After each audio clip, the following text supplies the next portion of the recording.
Harper Perennial and Harper Audio present Trouble No Man, a novel by Brian Hart, performed by Christian Baskous.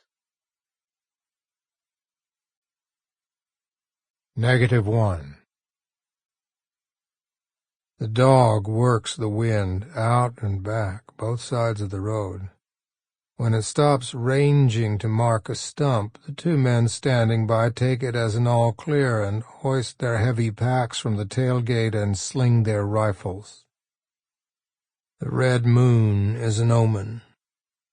They leave the truck partially hidden among the skid roads and slash piles at the edge of the clear cut and follow the broken pavement uphill. 3-mile markers come and go, and they leave the road and scramble through the rocks and past a wrecked school bus 50 yards down to a dry riverbed. In the shadow of the canyon they switch on their red LED headlamps. Deer tracks are stamped into the red mud, but the ground is hard enough now to resist even a scuff and sounds almost hollow beneath their vibrams. The dog keeps its head down and works its nose upstream. They climb over and under the fallen trees and traverse a rock field. Weapons are passed hand to hand, packs removed, packs replaced. "No fucking way" is the initial response to the 40-foot-tall concrete ramp of the spillway, but flat-footed and careful, their boots hold.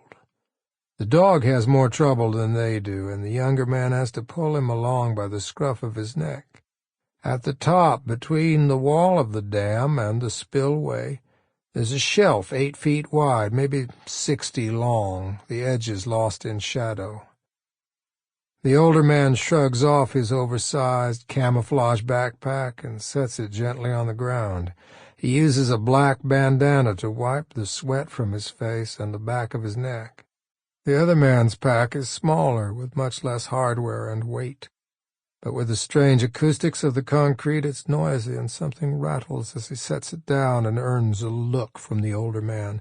"Yeah, I know," he says, and fishes out a small plastic bowl and squirts water into it from his camelback for the dog. Of the 4 reinforced steel floodgates, only one is open. The steel is twisted and one corner is dog-eared, and the thick timbers that held it in place are splintered. While the dog drinks, the 2 men squat down and peer beneath the damaged gate. The red moon blackens the deep cracks and depressions in the lake bed. The older man removes a monocular from his tactical vest and puts it to his eye. "From here to the main house," he says. "Ahab on the glass. They'll be watching the road, and it looks like the fence and the gate have been repaired, so they'll feel safe. At this point, I don't know what they'll have up and running, probably nothing.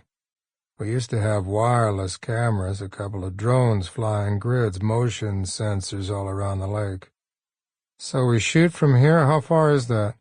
"We'll take position there." He lowers his scope and points to a pile of boulders in a slight depression 50 yards from shore. "If there were water, that's where the fish would be. I make it 3, maybe 350 to the house, but they'll come closer. If they come out, they'll come out." From inside his gun bag, the older man removes 4 duct-tape, brick-sized packages of Semtex and shifts things around in his vest until he can fit them into one of the larger pouches. He has 2 sidearms, drop leg and pancake. The former was his wife's. They watch the dog drink, and their sweat begins to dry.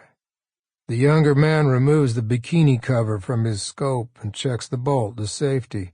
"Stay," he whispers to his dog. "You're going to stay." He could be deer hunting, putting the sneak on some muleys.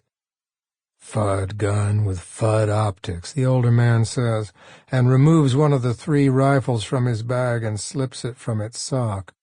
"I can link to my phone," he says, tapping the stubby scope mounted on the rail. "I need you on my 6. With the jargon. I'd feel better, though, knowing. The first sign of fear lights his eyes. "Fine."